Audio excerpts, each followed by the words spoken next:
Okay, we're going to do a little bit of bachata basics. Now, bachata is a lovely social dance, but when we're doing it together in Zumba, we're just doing some basic steps. So the most basic step in bachata is simply going to the side. So we're going 1, 2, 3, 4, and that's it. And we change the weight, so we tap. So it's 1, 2, 3, tap. 1, 2, 3, tap. So when I tap, I go up on my heel is high.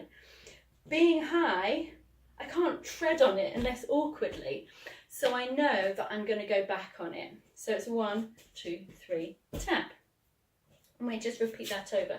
We make it more exciting with hips, of course. So it's 1, 2, 3, tap. So we can just push the hips up and down. That is all. Push the weight up, push the weight. When we have straight legs at any point, we want to push through them and it accentuates the hip. So we're going 1, 2, 3, tap. Okay, so that is our most basic step.